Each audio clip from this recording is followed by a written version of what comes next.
Bueno, buenos días, buenas tardes y buenas noches a todos. Bienvenidos a este seminario web de la respuesta de emergencia a la resiliencia, sistemas alimentarios de las regiones urbanas preparados para el futuro. Mi nombre es Guido Santini, soy funcionario de la FAO, siglas en inglés de la Organización de las Naciones Unidas para la Alimentación y la Agricultura, y coordinador del programa de sistemas alimentarios de Ciudad Región. Les recuerdo que se ofrece interpretación en francés, español y chino. Acceda a la interpretación a través del globo terráqueo situado en la parte inferior de la pantalla y seleccione su idioma. Por favor, envíe sus preguntas en preguntas y respuestas en lugar del chat. Este es el tercer webinar de una nueva serie, Ciudades Resilientes 2030, centrado en la construcción de sistemas urbanos resilientes, una iniciativa de la Oficina de las Naciones Unidas para la Reducción del Riesgo de Desastres, UNDRR. En esta oportunidad, organizada por la Organización de las Naciones Unidas para la Agricultura y la Alimentación, la FAO.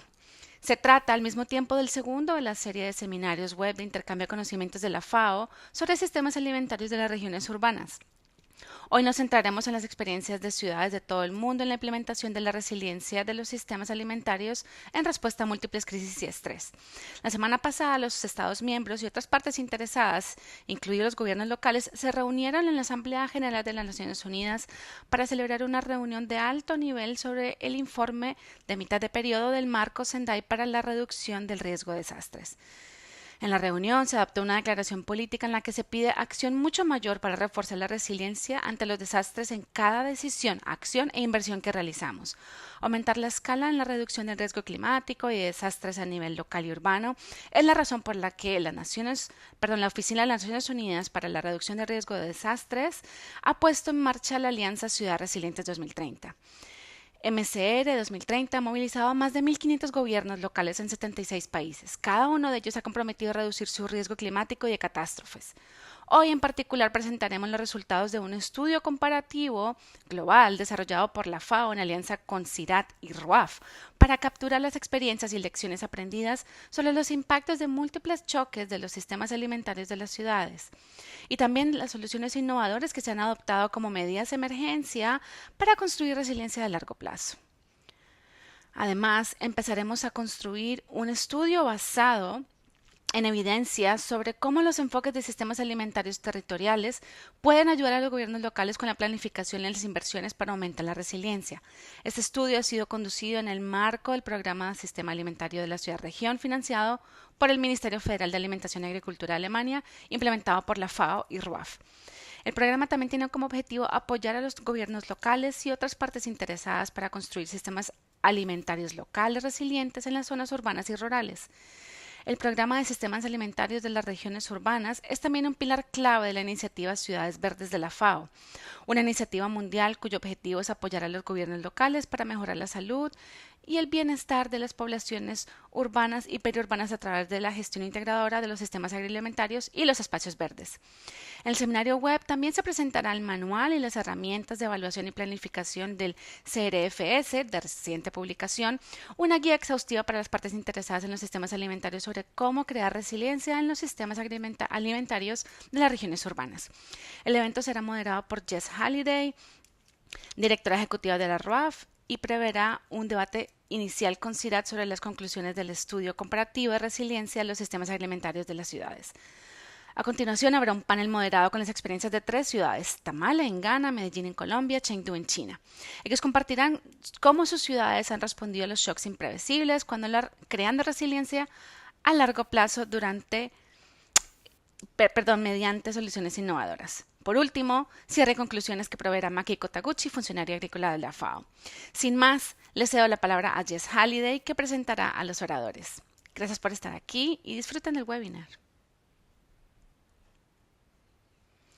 Muchas gracias, Guido, por la introducción. Es un honor facilitar el debate de hoy. Tenemos un gran grupo de panelistas. Vamos a adoptar un enfoque de pregunta-respuesta para el debate de hoy, así que no va a haber PowerPoints. Le voy a pedir a todos los panelistas que hablen despacio porque tenemos interpretación en vivo. Dicho esto, tenemos poco tiempo, así que confiamos en que nos den respuestas claras y concisas en 1 o 2 minutos, para que todo el mundo pueda opinar y tengamos tiempo para preguntas al final. Comencemos dando la bienvenida a Thierry Giordano, investigador del CIRAD y director del Estudio Comparativo Mundial sobre las lecciones aprendidas de las crisis y tensiones múltiples en los sistemas alimentarios en situación. Gracias por acompañarnos, Thierry. Buenas tardes, Jess. Vale, Thierry, primero que todo, ¿cuál era el objetivo del estudio? ¿De qué se trata? Bueno, igual como dijo Guido hace un momento, el propósito del estudio era en realidad encontrar evidencia sobre qué puede hacer una ciudad para mejorar la resiliencia del sistema y asegurar alimentación y nutrición para todos, incluso en crisis. Pero primero empecemos a definir con qué nos referimos a el sistema alimentario de ciudad-región. El sistema alimentario de ciudad-región se puede definir como una relación compleja entre actores y procesos, todos relacionados a la producción de alimentos, procesamiento, marketing, comunicación, consumo, en una región geográfica que incluya al menos un centro urbano o varios centros urbanos pequeños que tenga eh, áreas periurbanas y rurales, donde personas, bienes y servicios y también alimentos están en constante movimiento. Vale, entonces, ¿qué nos puedes contar sobre la metodología del estudio, por favor? Bueno, como pueden, tal vez lo conocen, lo que hicimos fue recoger muchos datos a nivel individual y tratar de construir indicadores socioeconómicos. La mayoría de las veces nos enfocamos en las poblaciones más vulnerables. Lo que queríamos hacer aquí es cambiar el enfoque, ir más allá de la resiliencia individual y trabajar a nivel de sistema alimentario. Entonces, toda esta recolección de datos, por supuesto, toma mucho tiempo. Entonces, cambiamos el enfoque.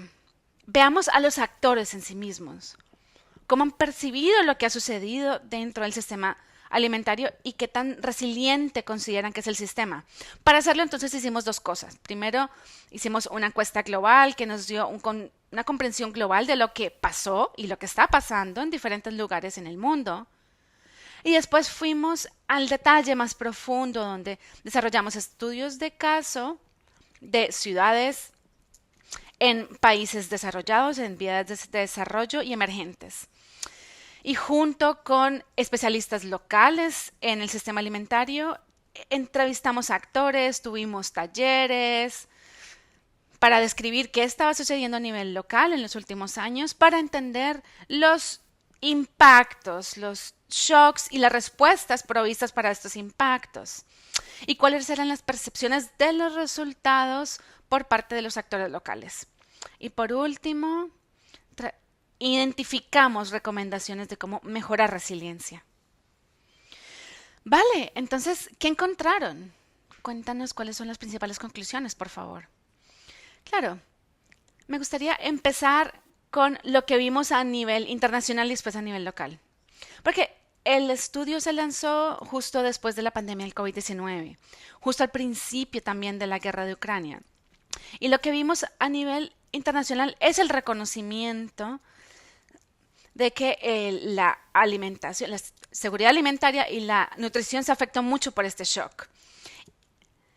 Y que los impactos de muchas crisis de verdad fueron increíbles.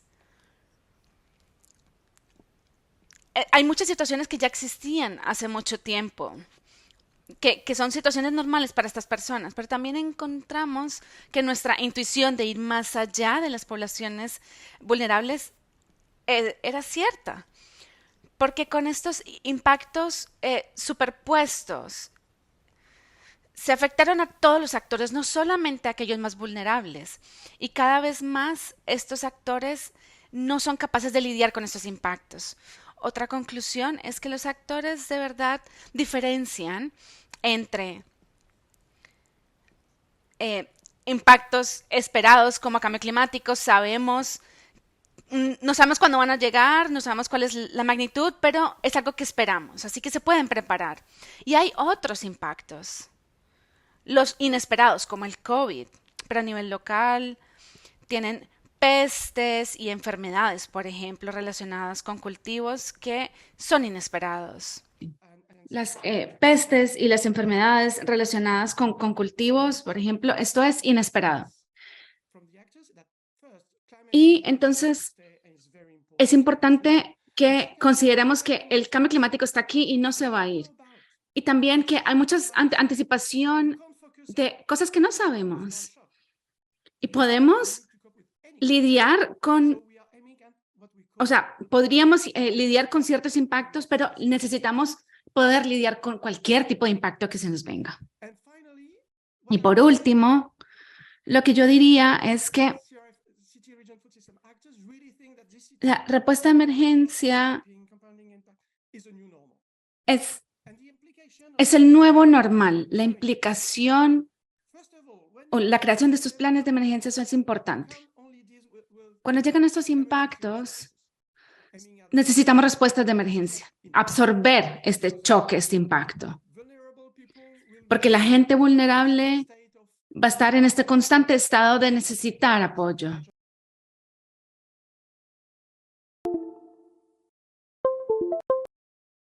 De personas vulnerables va a seguir creciendo, así que necesitamos soluciones totales para curar estas vulnerabilidades y las vulnerabilidades del sistema.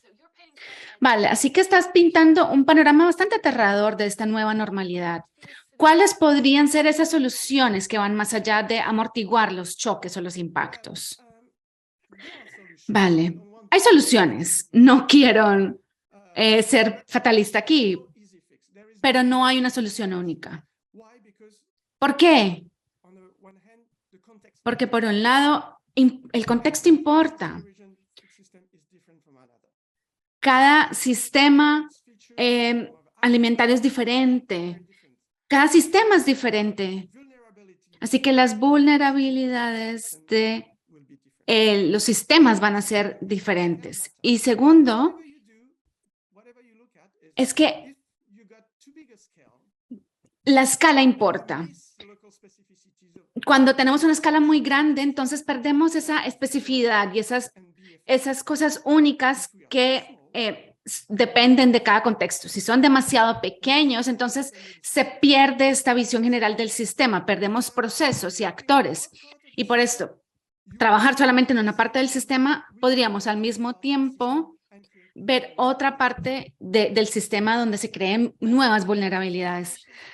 Vale, entiendo. Entonces las soluciones tienen que ser específicas para cada contexto y en la escala correcta. Pero sin embargo, sí pudiste identificar cosas comunes, ¿no? Sí, sí tenemos categorías grandes de cosas que tenemos en común. Por un lado, tenemos acciones que han tratado de lidiar con la producción local de alimentos, la resiliencia de este sistema. Hemos identificado sistemas de políticas que quieren que los agricultores resistan o se adaptan a las perturbaciones climáticas, así como las plagas, enfermedades animales. La idea es que todos los actores de sistemas de emergencia puedan adaptarse y puedan ser resilientes. El segundo conjunto de medidas mira o gira en torno al suministro de alimentos de la población urbana. Aquí queremos asegurarnos de que el alimento esté disponible y que sea asequible. Asequible en la mayoría de situaciones, pero necesitamos que la comida esté disponible en momento de crisis. Y en términos de asequibilidad, muchas veces encontramos diferentes tipos de control de precios para asegurarnos de que las personas puedan acceder a alimentos. Entonces, tenemos que mirar en la mitad cuáles son esas categorías amplias, sería consumo y producción. Y ahí identificamos un número de acciones limitado. Esas acciones van a ser efectivas, pero van a ser basadas en el sistema alimentario. Entonces, para ser transformativo tienen que tener un enfoque sistemático. Seguramente tienes más otros puntos. Sí, para ser transformativo tenemos que hacer dos cosas. Por supuesto, necesitamos la capacidad de cambiar el sistema y esto todo solo se puede lograr a través de acción colectiva. Pensar en el sentido amplio, cuando tenemos por un lado políticas públicas y por otro lado personas uniéndose, uniendo fuerzas, movilizando una inteligencia colectiva. Eso es una cosa. Lo segundo es tener una visión de largo plazo de a dónde queremos ir. Cómo se va a ver tu sistema alimentario en 20 o 30 años para que todos los esfuerzos se converjan en una sola dirección. Lo que hemos visto con el COVID-19 es la predominancia de dos intervenciones del gobierno, desarrolladas, por supuesto, en un apuro, sin mucha consulta, con falta de transparencia. Así que, por supuesto, podemos asumir que esto fue porque este fue un impacto inesperado y tenía una característica global. Pero es importante ver que sin importar el impacto, este es el caso, que tenemos este tipo de enfoque o de políticas de arriba hacia abajo. Entonces, si vemos una solución a medida para el contexto local, básicamente tenemos dos opciones. El primero es depender de la acción colectiva, pero lo que vemos es que se identificaron pocas de estas intervenciones en las entrevistas. Además, allá de los bancos de alimentos o programas de asistencia alimentaria, no había nada más. Y la segunda opción sería depender de políticas locales y movilizar gobiernos locales y instarlos a que actúen de acuerdo a ciertas especificaciones. Pero de nuevo, lo que hemos visto con esto es que el gobierno local está un poco maniatado. Sin embargo, fueron muy efectivos.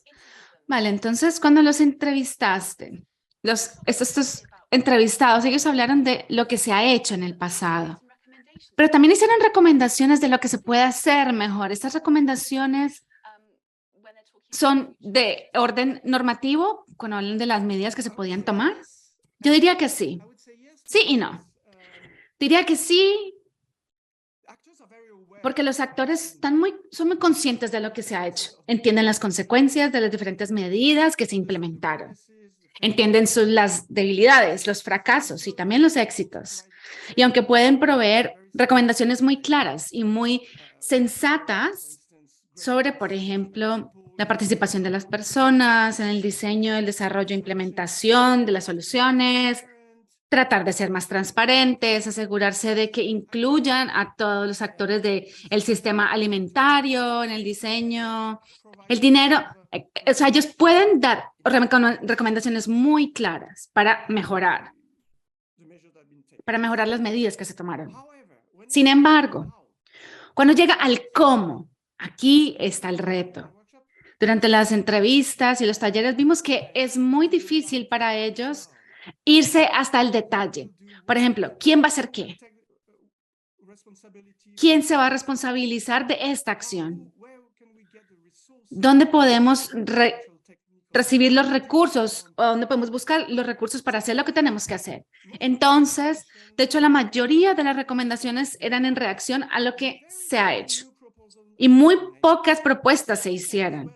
Entonces, la pregunta es si estamos dispuestos a enfrentar el desafío de esta nueva situación normal cuando consideramos este tipo de recomendaciones. Vale, así que tenemos que estar dispuestos a enfrentar el reto en esta situación. Entonces, ¿qué consejo tienes para ayudarle a las partes interesadas a pasar de lo que debería suceder a cómo lo pueden hacer?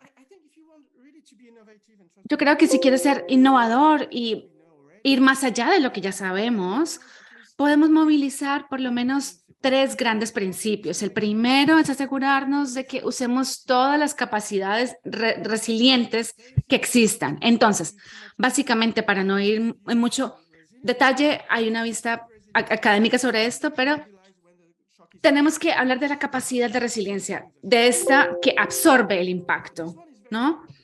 Esta está muy bien movilizada. Y ahora se tiene, o después tienes capacidad proactiva, que llamamos.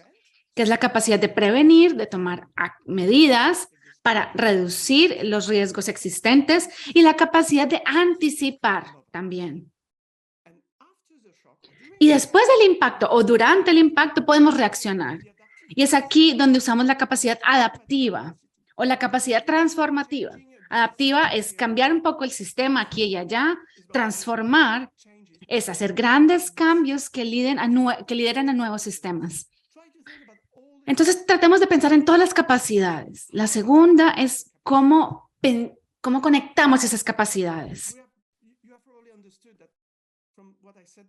De lo que he dicho, adaptación y transformación, de verdad que es el centro. El sistema tiene que cambiar.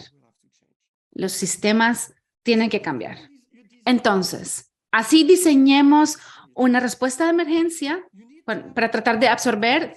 Tenemos que recordar que esta respuesta también debe tener un sistema adaptativo y transformativo. Y de la misma forma en la que decimos, estoy diseñando acciones para transformar y adaptar,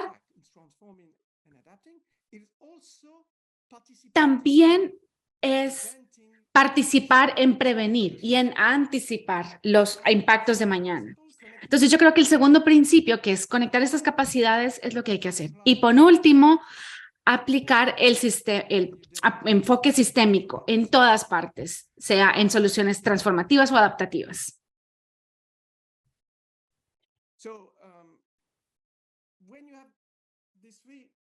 Entonces, cuando se tienen estos tres principios, el reto termina siendo esta nueva normalidad. Tratemos de pensar, de aplicar este principio a esta nueva situación normal donde los sistemas de alimentación están todo el tiempo bajo presión. Entonces, ¿cómo nos aseguramos de que el sistema alimentario esté protegido? Que estemos de acuerdo en lo que debe suceder en el sistema para ser más resiliente y en cómo transformar el sistema. Y estar de acuerdo en cómo hacerlo. Muchas gracias, Thierry, por estos comentarios. Ahora pasemos a los hallazgos de los casos. Aquí nos podemos enfocar un poco más en las soluciones. ¿Cómo están las ciudades construyendo transformación y resiliencia y tumbando las barreras para lograrlo? Como dijo Guido, tenemos representativos de los sistemas alimentarios de Medellín, Tandú y Dumpling. Entonces, aquí tenemos a Tomás Madrid, exsecretario de Agricultura del Ministerio de Colombia.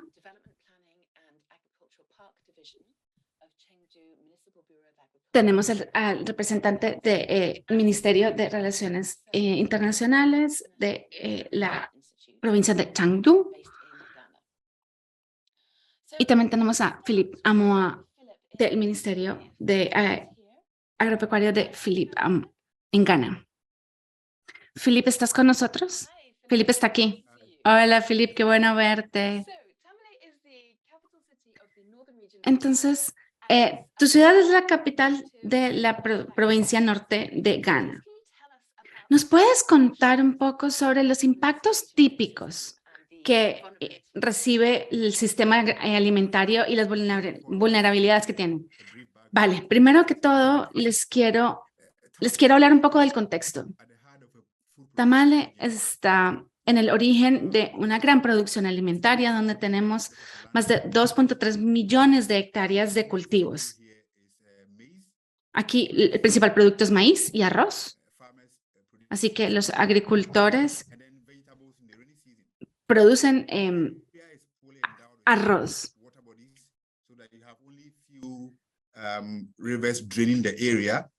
Tenemos muchos ríos por el área, pero en los últimos años hemos tenido varios impactos como sequía, temperaturas muy altas y el COVID-19. Y esto, de hecho, ha puesto a la provincia de Tamale bajo mucha presión, o el sistema alimentario está bajo mucha presión.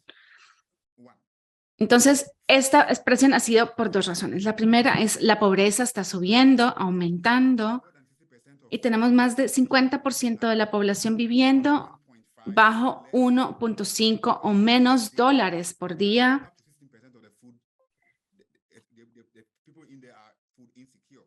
Y entonces hay muchas personas que están o no tienen seguridad alimentaria. Y en segundo lugar está la agricultura y la alimentación, que son el centro de la economía en la sociedad. 75% de la población activa sigue dedicándose a la agricultura y se ha visto afectada directa o indirectamente. Entonces, esta persona está recibiendo toda la presión por los impactos que acabamos de mencionar. Vale, entonces, frente a estos choques y a la luz de estas vulnerabilidades, ¿qué iniciativas se han puesto en marcha? Y tal vez nos puedas hablar un poco sobre los resultados. Ok. No le sorprende a nadie ver año tras año las autoridades y otros agentes manifiestan su preocupación, ¿no? Sobre el impacto de los choques externos en los medios de subsistencia, especialmente los agentes más vulnerables de la región, de la ciudad, sobre todo los niños. Entonces, por eso se han puesto en marcha una serie de intervenciones, iniciativas, en su mayoría a través de políticas nacionales y también a través de ONGs o patrocinios de donantes para minimizar el impacto de estos choques o impactos y garantizar la resiliencia del sistema alimentario. Esto ha sido sobre todo en el área de producción. De nuevo, nuestra área es una gran área productora. Y también se enfocan en asequibilidad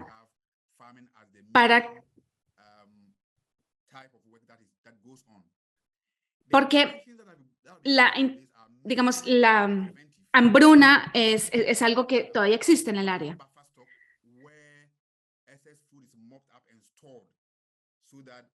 Entonces, ha habido inversiones para que los agricultores puedan seguir produciendo. Y después, en el norte de Ghana, hay un programa patrocinado por USAID, la Agencia de Cooperación Internacional de los Estados Unidos, para ayudarle a los agricultores a implementar este sistema de sostenibilidad o este sistema sostenible de alimentos. Entonces, esta iniciativa del norte de Ghana tiene actividades que incluyen prevenir las pestes que pueden atacar el maíz para que las personas tengan un ingreso más seguro. Y por otro lado, tenemos unos sistemas de ahorro para que las comunidades durante la temporada de lluvias tengan algo para vivir o para sostenerse cuando la comida no está disponible. De nuevo, también hay otras iniciativas como, por ejemplo, un pueblo o un caserío y una represa. Esto es para que durante la temporada de agua puedan acumular agua, guardar agua y usarla en la temporada de no lluvia para irrigar los cultivos.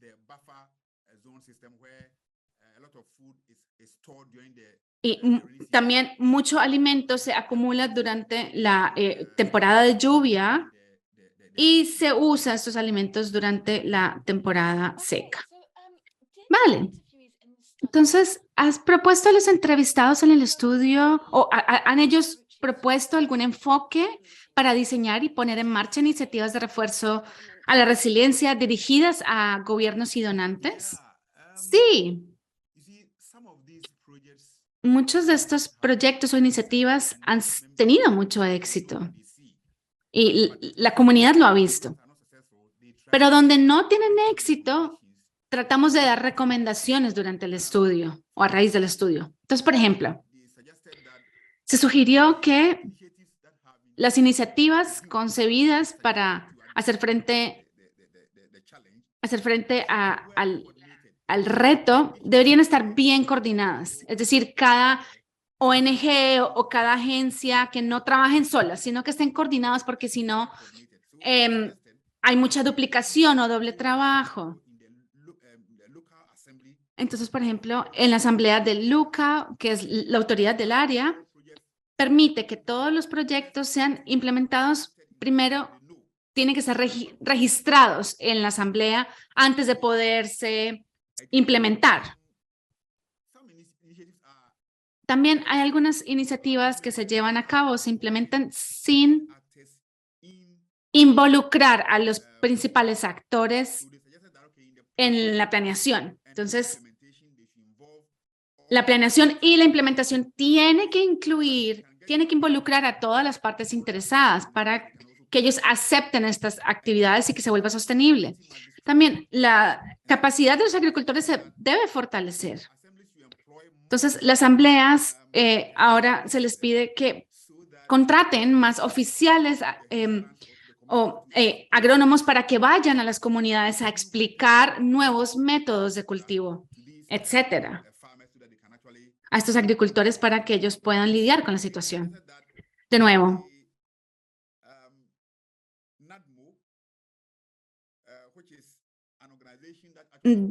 NADAMO, que es una organización que lidia con las crisis cuando se necesite, por ejemplo, deberían poder proveerles más equipo a ellos.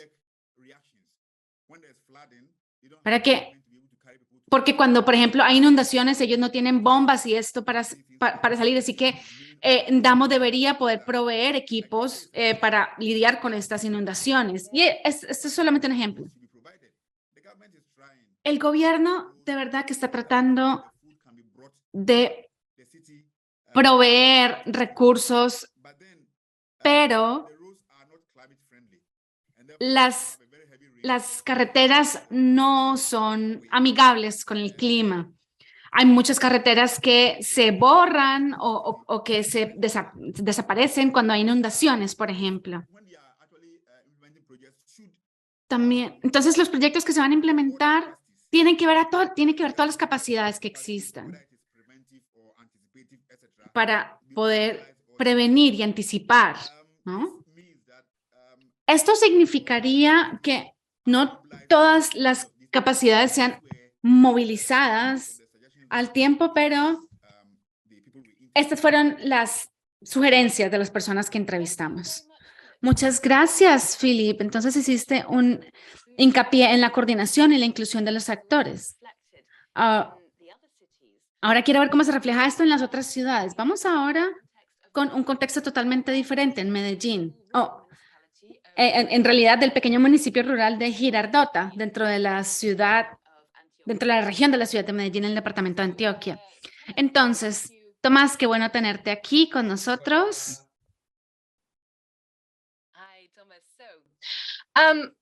Hola, Tomás, vale.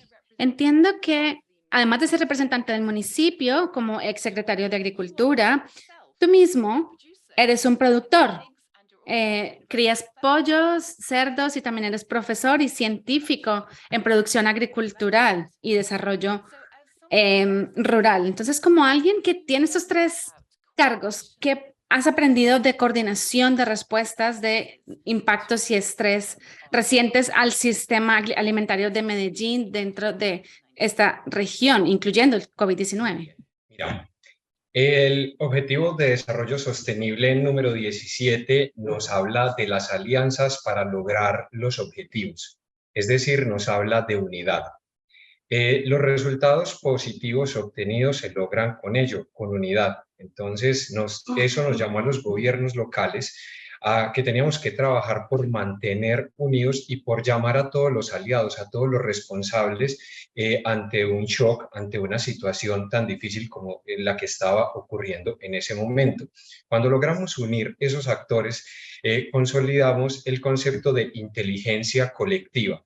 Y esa inteligencia colectiva, ¿entre quién? Entre la universidad, entre el Estado, entre las instituciones, pero sobre todo logrando incluir la población, es decir, las personas del común, porque muchas de las soluciones a... Many of the solutions to the problems are part of the society. They are in the society, and sometimes we don't. Así como se logra consolidar un concepto muy importante que es la apropiación social. En esas personas del común hay muchas soluciones que discutidas, debatidas y que con todas esas ideas se construye la respuesta ante ese shock, ante lo que viene ocurriendo. Y ese fue el caso de Girardota, donde las instituciones lo que hicieron fue unirse con la comunidad, generar esa inteligencia colectiva para poder dar una respuesta. Entonces, conexión para generar unidad, y de eso nos habla el Objetivo de Desarrollo Sostenible, que nos habla de alianzas para lograr los objetivos.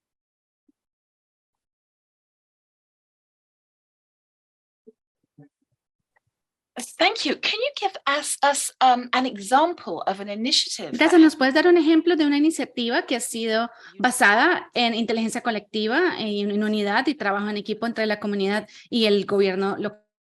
Muy bien. En Girardota, que es un municipio del departamento de Antioquia, hacemos parte del área metropolitana del Valle de Aburrá, cercano a Medellín. Desde la gobernación de Antioquia, desde el SABA, el sistema de abastecimiento, que fue un sistema que se montó a partir de un estudio para saber cómo ocurría el abastecimiento dentro del territorio antioqueño, y además con el shock de la pandemia se entregaron directrices de poder identificar qué estaba sucediendo con esas cadenas de abastecimiento, dónde estaba ocurriendo situaciones como el acaparamiento, la especulación de precios, y donde algunas personas podrían estar aprovechándose de la situación económica para aumentar esos precios. En Girardota tuvimos una clave fundamental, y fue que nos fuimos para donde los más vulnerables, es decir, donde esos productores campesinos, realizando una caracterización de esos productores agropecuarios, de esos pequeños campesinos, identificando las brechas, esto siguiendo lineamientos desde el gobierno nacional. Esas brechas serían atendidas por el mismo municipio, procurando cerrar esas brechas. Resulta que después de cuantificar esas brechas nos dimos cuenta que uno de los principales problemas que afronta el productor primario, el productor campesino, es la comercialización. Es así como dijimos, tenemos que partir no solamente de la oferta, sino también de la demanda. Y nos fuimos a caracterizar tiendas, supermercados, legumbrerías, centros de abasto de alimentos, y nos encontramos con que ellos no estaban conectados con los productores, sino que se hacía una cadena larga donde los productos del mismo municipio iban hacia centrales, hacia ciudades principales, y luego se devolvían hacia el territorio. Es así como conjuntamente con esos establecimientos y con las personas y con los productores lanzamos algo que denominamos Boletín Plaza Intercambio Comercial, donde semana a semana, todos los lunes, funcionarios de la administración de Girardota capturan los datos lunes y martes de los precios de todos los productos, y así tienen el conocimiento acerca del abastecimiento. Y todos los miércoles se emiten los precios a través de redes sociales. Pero después nos empezaron los productores a decir, de nosotros canales de comunicación, y empezamos a enviar mensajería masiva con la información acerca de los precios, y también empezamos a leer en la radio comunitaria los precios de los productos locales, no de un territorio más grande, sino en el sitio. Esto corregido y apoyado por los mismos emprendedores, empresarios, comercializadores, y se convirtió en la estructura o la información para realizar las transacciones y los negocios por parte de los mismos productores. Si lo revisamos, esto se genera justicia social solamente por el acceso a la información que tenemos acerca de la comercialización de los productores, porque paradójicamente, a la hora de fijar un precio en un sistema de abastecimiento, al que menos se tiene en cuenta es al productor primario.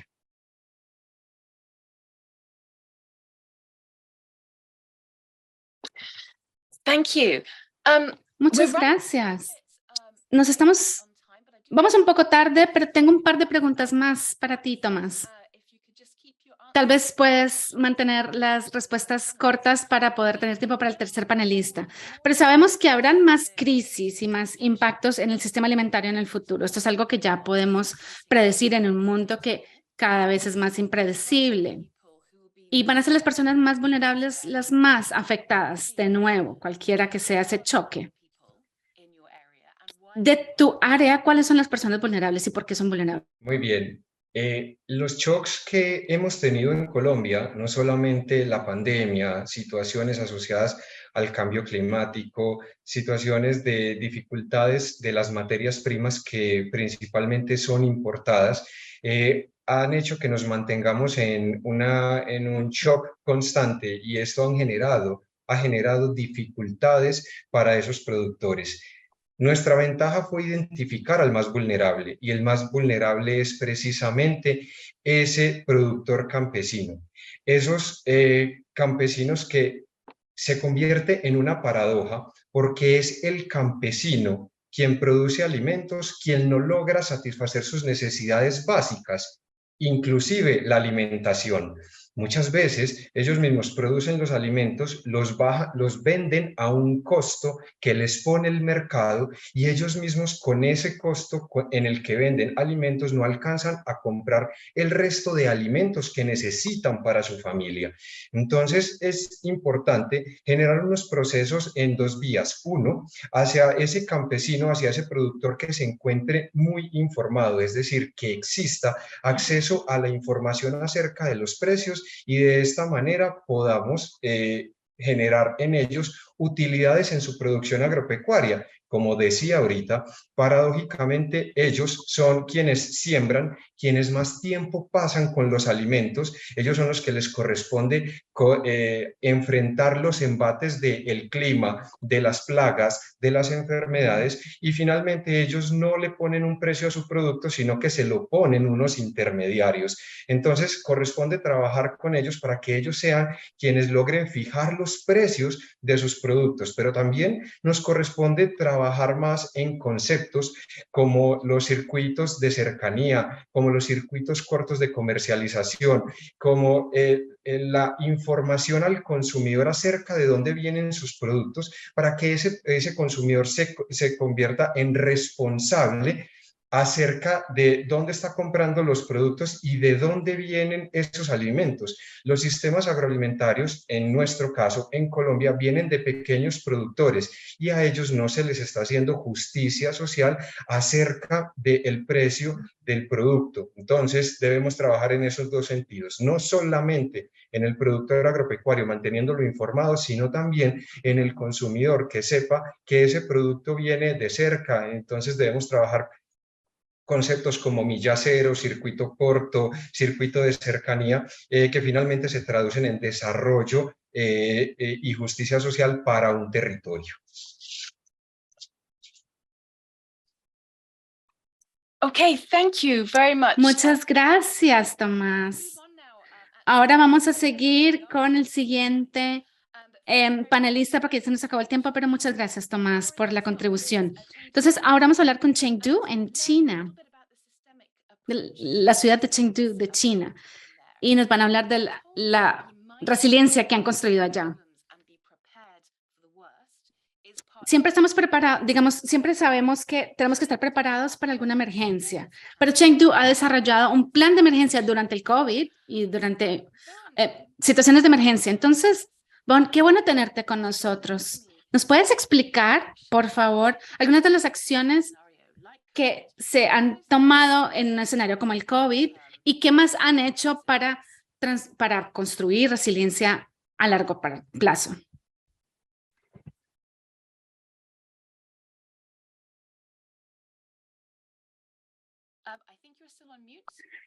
¿No has encendido tu micrófono?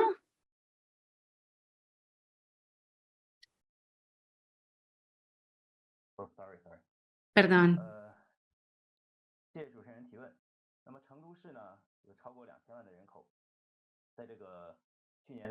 Vale. De acuerdo con las exigencias de gobernanza de una megaciudad de 21.26 millones de habitantes, se elaboró un plan de emergencia o de contingencia, digamos, en respuesta a COVID-19 a gran escala y situaciones extremas como el cierre de la ciudad, que abarca una serie de aspectos como suplemento de necesidades diarias,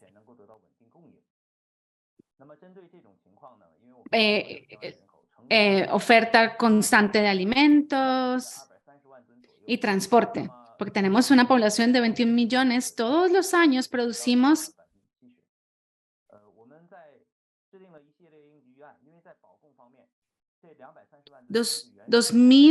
entre 2.000 y 3.000 toneladas anuales de comida.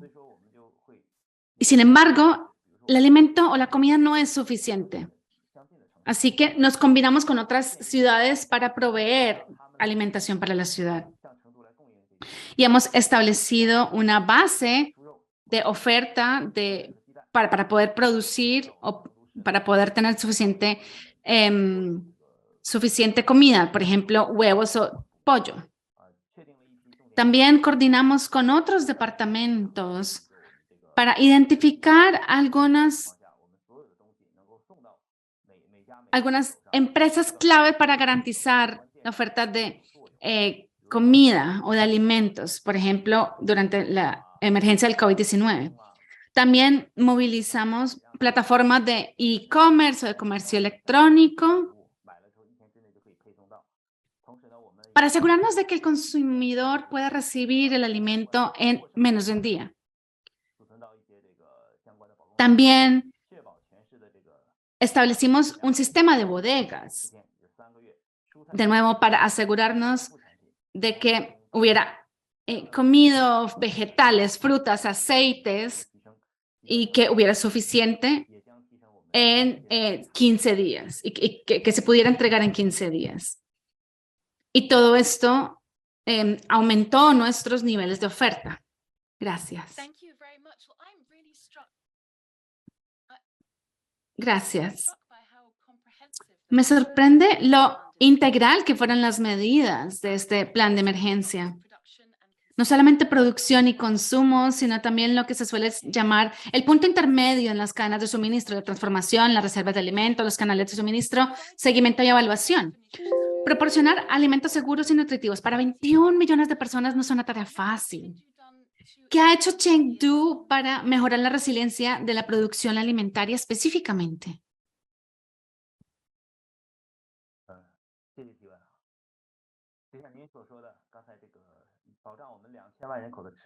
Exacto, como acabas de mencionar, nosotros necesitábamos proveer suficiente alimento para 21 millones de personas de Chengdu. Así que producimos, tenemos cultivos de comida en toda la ciudad.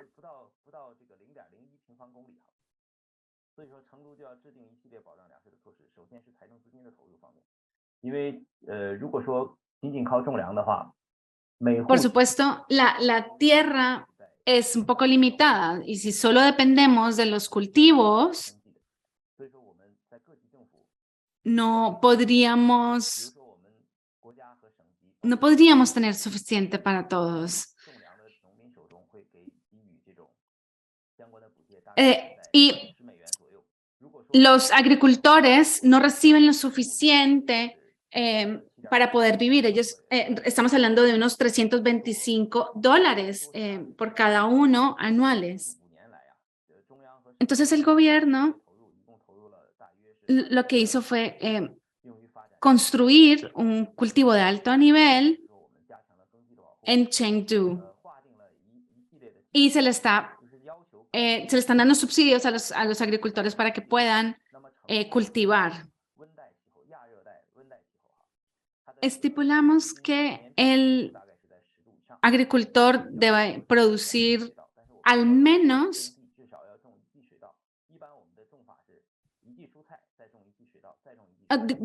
tienen que producir una cantidad mínima de comida o de alimentos por año para asegurar que el suelo se está utilizando de forma correcta.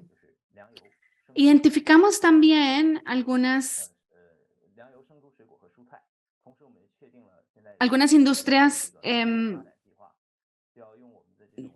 intermediarias.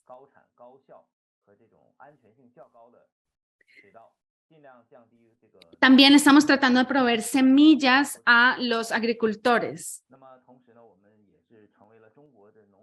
Y mientras tanto, Chengdu se está volviendo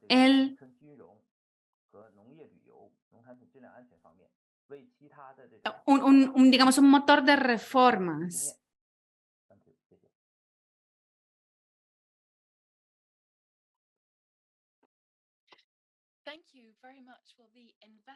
Muchas gracias. Muchas gracias por esto. La inversión en producción resiliente ha sido realmente significativa, una cantidad enorme en términos financieros, pero Chengdu ha adoptado un enfoque realmente holístico dentro de la producción de alimentos. No solo el cultivo, sino también la transformación, las innovaciones y la investigación, lo que demuestra la seriedad que se toman estos temas, con la que se toman estos temas en China. Entonces, vamos a hacer un par de preguntas de la caja de preguntas y respuestas. Vamos a ver qué tenemos aquí. También estoy viendo las respuestas que ya respondieron en el chat, pero tal vez los oradores tengan otras respuestas. Vale, tenemos una pregunta interesante. Si la resiliencia es si es importante la resiliencia a un evento climático,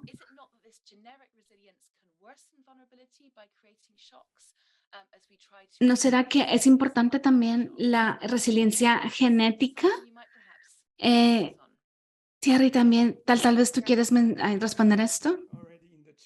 Yo ya lo respondí en el chat, pero tal vez puedo repetirlo. Efectivamente, tenemos que ser muy cuidadosos con esta idea de la resiliencia genética. Vemos que es atractivo porque la naturaleza de los impactos está evolucionando, eso es cierto. Sí que tenemos que estar preparados, pero enfocarnos solamente en resiliencia genética, es importante, pero esto no es lo único que podemos hacer porque nos estaríamos perdiendo muchas dimensiones del sistema y no viendo las vulnerabilidades potenciales que existan y que pueden ser críticas. Vale, muchas gracias. Hay una pregunta para Tomás, perdón. Como una municipalidad pequeña, ¿cómo puede una municipalidad ser holística cuando tal vez solo tiene el presupuesto para redes sociales de seguridad? Entonces, tal vez nos puedes compartir cómo puede ser creativo con estos presupuestos.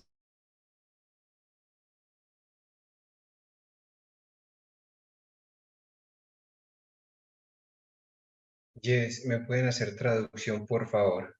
Que no entendí completa la pregunta.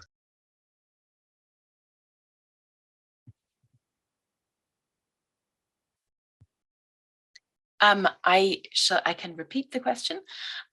Bueno, va a repetir la pregunta. Entonces, la pregunta es, para un municipio pequeño, ¿cómo puede un municipio pequeño ser holístico en su enfoque? Tratar de ver o de tener medidas más transformativas cuando el presupuesto es limitado para un municipio pequeño.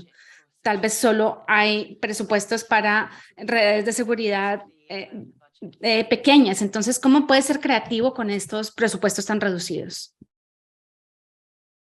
Muy bien. Si bien somos un municipio pequeño y que tiene los recursos limitados, venimos en un proceso de metropolización. Es decir, hacemos parte de una metrópoli y estamos haciendo una transición desde un municipio que era exclusivamente productor agrícola a convertirnos en un municipio receptor que ya está siendo parte de la ciudad. Esto genera nuevos retos y entonces hace que pensemos en el abastecimiento propio dentro del territorio, dentro del municipio, antes de pensar en abastecer las grandes ciudades. Lo que está sucediendo era una triangulación de los productos alimenticios, donde primero se estaban yendo los alimentos a la gran ciudad y después, haciéndole la trazabilidad, nos dábamos cuenta de que los alimentos estaban volviendo. Esto generando dos cosas, o el sobreprecio en los productos o un inconveniente del que hablábamos ahorita, y es donde el productor no se está generando justicia social con él porque se le está pagando menos debido a que los intermediarios deben ganar un poco más.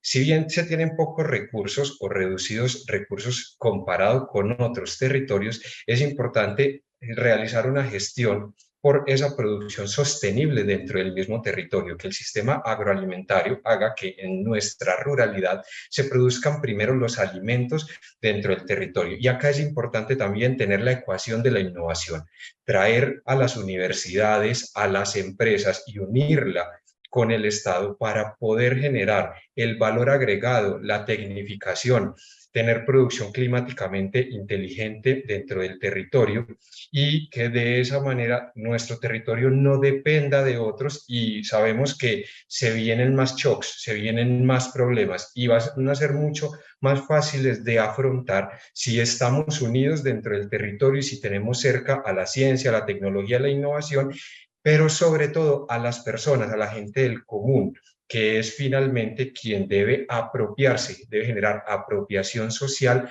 acerca de las soluciones que requerimos para nuestro territorio.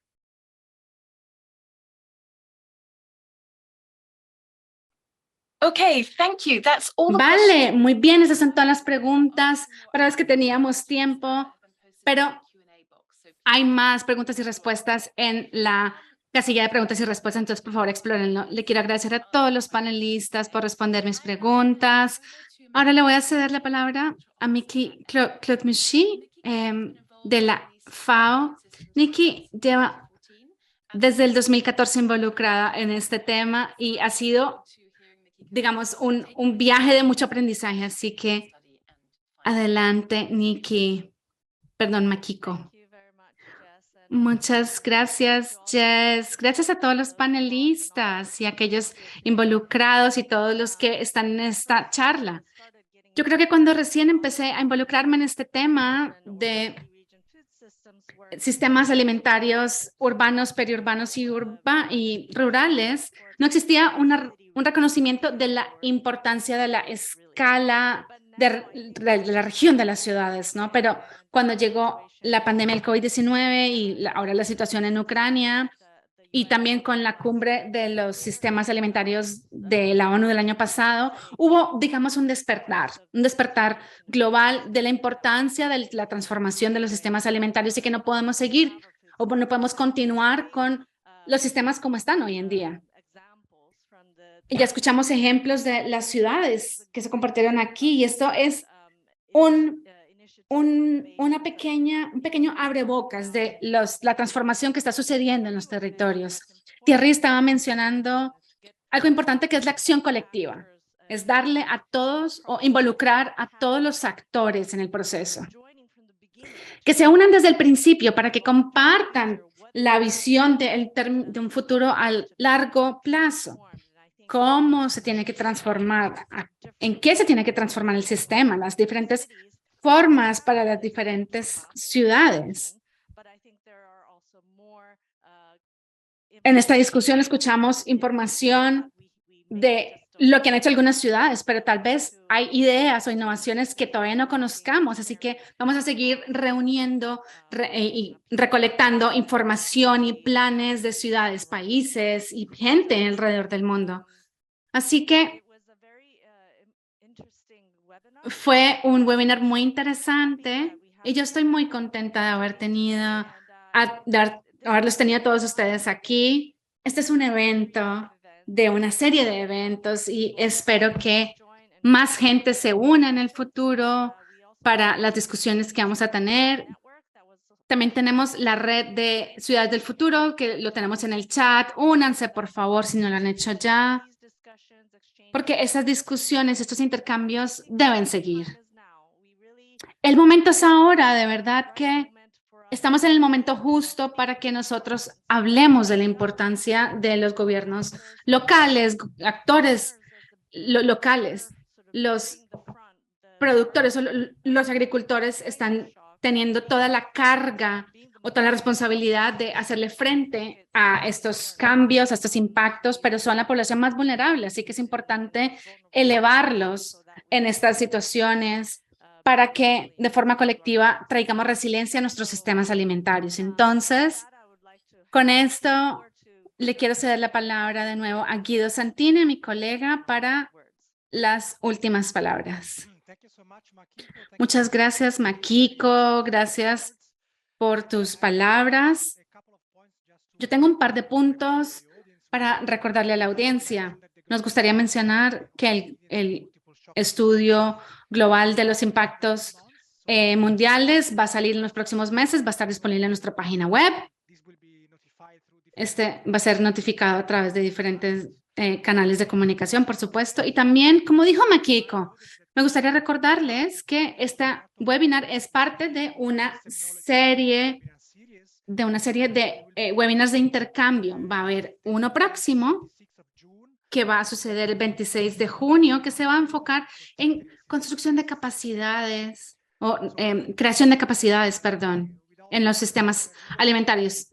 Entonces, sin ir más allá, le quiero agradecer a todos por unirse hoy. Sigamos con este impulso y trabajemos juntos para sistemas alimentarios más resilientes. Lo mejor para ustedes.